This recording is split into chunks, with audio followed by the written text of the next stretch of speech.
अस्सलाम वालेकुम दोस्तों और साथियों, उम्मीद है आप लोग खैरियत से होंगे। अगर दोस्तों आपको कोई शख्स ये बताए कि आप या आपके घर में कोई ऐसे बुज़ुर्ग हैं जिनकी क़ुव्वत मदाफ़त तो कमज़ोर है और उनको ये भी डर हो कि खुदा न खास्ता अगर उनको कोरोना होता है तो उनकी जो हालत है वो ख़राब हो सकती है उस कोरोना के नतीजे में, इन्फेक्शन के नतीजे में,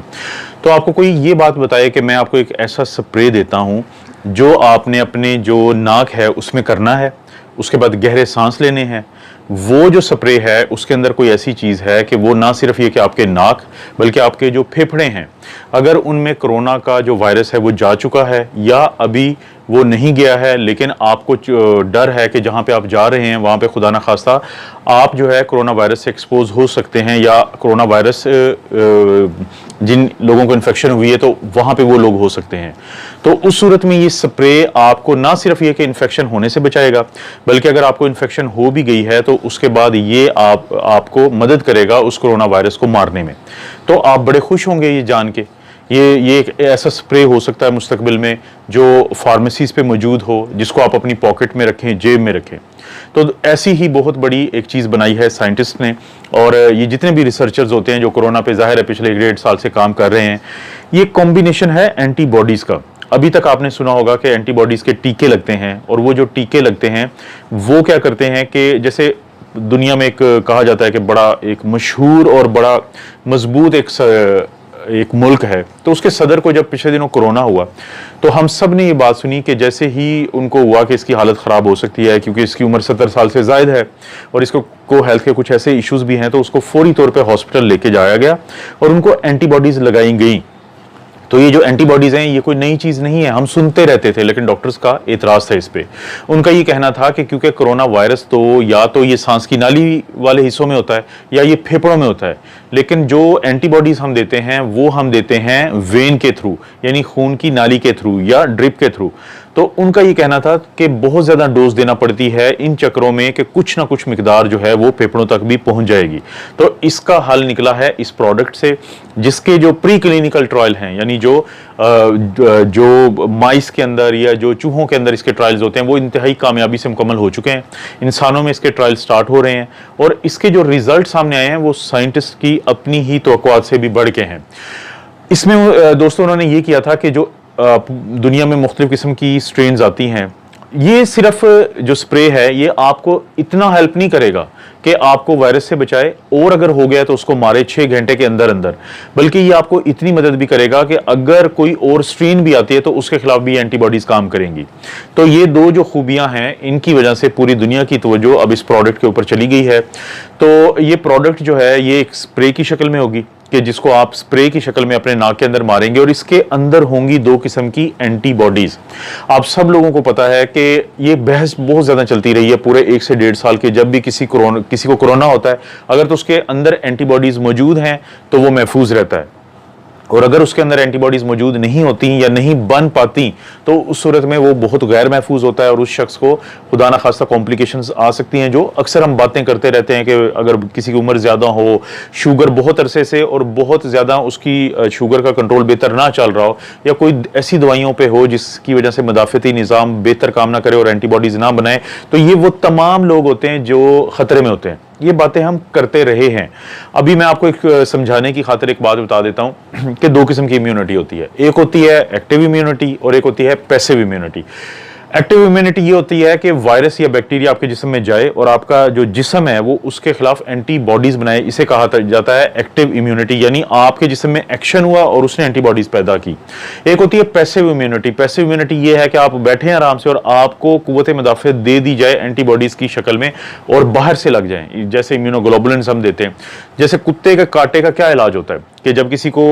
शख्स को कुत्ता काट ले तो उसको रेबीज का डर होता है, तो हम एंटीबॉडीज उनको लगाते हैं, इम्यूनोग्लोबुलिन्स लगाते हैं, चाहे वो रेबीज हो या इसी तरह जब किसी को टेटनस होता है तो उस वक्त भी जख्म के अंदर लगाई जाती है, और साथ ही हम वैक्सीन भी दे देते हैं। यानी एक्टिव इम्यूनिटी भी हो और पैसिव इम्यूनिटी भी हो। तो यही अब पैसिव इम्यूनिटी का कॉन्सेप्ट बहुत अरसे से हम सुनते थे, चाहे वो प्लाज्मा थेरेपी हो कि प्लाज्मा के अंदर एंटीबॉडीज होंगी, जब वो प्लाज्मा लगाया जाएगा तो वो एंटीबॉडीज हमें बचाएंगी कोरोना वायरस के हमलों से, क्योंकि वो एंटीबॉडीज जाके चिपक जाएंगी स्पाइक प्रोटीन के साथ। तो फिर हमने सुना कि जो एक बड़ी मशहूर अमेरिकी कंपनी है उन्होंने जो है वो एंटीबॉडीज़ बनाई हैं, वो एंटीबॉडीज़ हमें मदद करेंगी ताकि अगर हमें कोरोना हो भी गया है या उससे पहले भी हमें हेल्प कर सकती हैं। और ख़ुसूसी तौर पे अभी कोरोना जब हुआ है तो उस पर भी, लेकिन मैं आपको इतराज़ बता चुका हूँ कि वो हमें वेन के थ्रू देना होती थी, इंट्रावीनस देना होती थी, जिससे काफ़ी प्रॉब्लम होता था। और देना उस स्टेज पर होती थी जब अभी बहुत ज़्यादा इन्फेक्शन नहीं हुई होती, तो लोग ज़हनी तौर पर भी तैयार नहीं होते थे किसी बड़ा टीका लगवाने के लिए। तो साइंटिस्ट ने ये किया कि ये जो एंटीबॉडीज़ होती हैं इम्यूनोग्लोबुलिन जी, और ख़ास तौर पे उन्होंने इसको कॉम्बिनेशन में बनाया इम्यूनोग्लोबुलिन एम के साथ। और कौन सी इम्यूनोग्लोबुलिन एम? जो कम से कम 20 किस्म की मुख्तलिफ जो स्ट्रेन है कोरोना वायरस की, उनके खिलाफ काम करती हैं। अब ये जो इम्यूनोग्लोबुलिन जी होती है, ये बड़ी मखसूस इम्यूनोग्लोबुलिन होती है।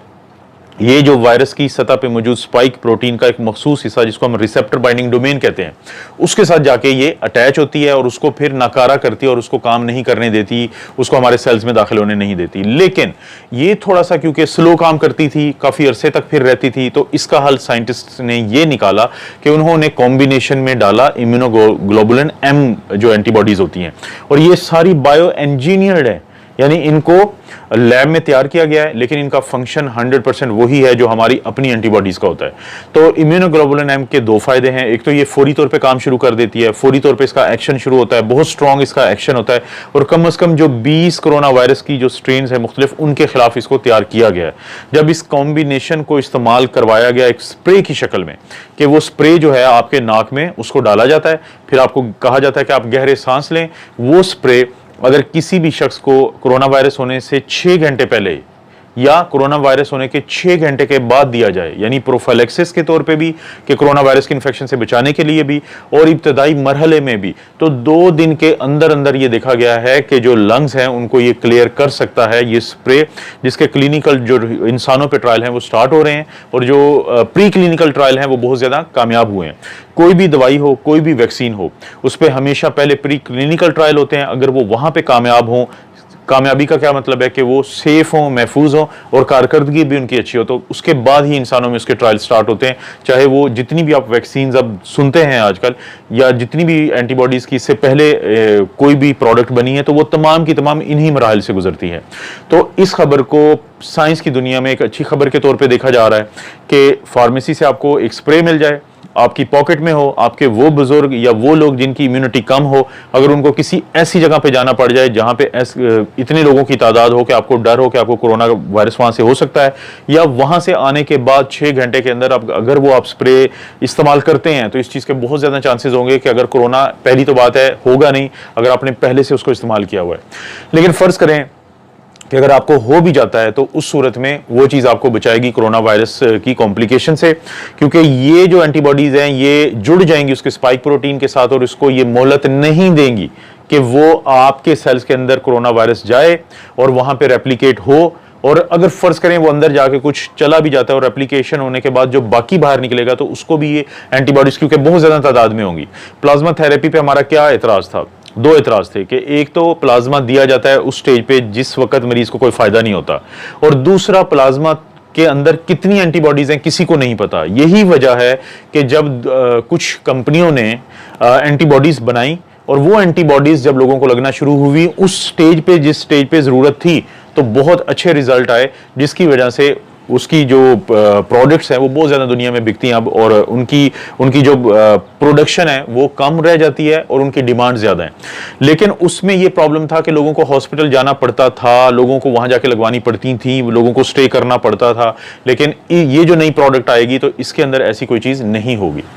एक तो मैं इसके बारे में जो भी नई मालूमात आती रहेंगी मैं आप लोगों से ज़रूर शेयर करूँगा। दूसरा, मेरी कोशिश होगी कि मैं 3 से 4 लिंक आप लोगों के लिए डिस्क्रिप्शन में दे दूँ ताकि आप खुद भी इस चीज़ को पढ़ें और देखें।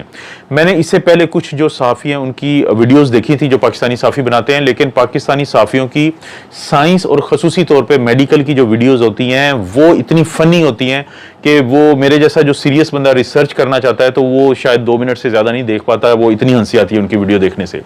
तो इसीलिए मैं कोशिश करूँगा कि जब साइंटिफिकली चीज़ें साबित होती जाएँ और उनसे भी आपको अपडेट करता रहूं, और कोशिश करूंगा कि डिस्क्रिप्शन में लिंक जरूर दूं ताकि आप में से जो लोग इन चीज़ों को पढ़ना चाहें वो इनको बिल्कुल भी उनको जहन में ना आए कि शायद अपने पास से कोई बात ये बंदा कह रहा है, तो वो भी आप लोग देख सकते हैं। दोस्तों, आप अपना और अपनी फैमिली का ख्याल रखें। अल्लाह ताला आपको और आपकी फैमिली को हर किस्म की बुराई, बीमारी और आजमाइश से महफूज रखे।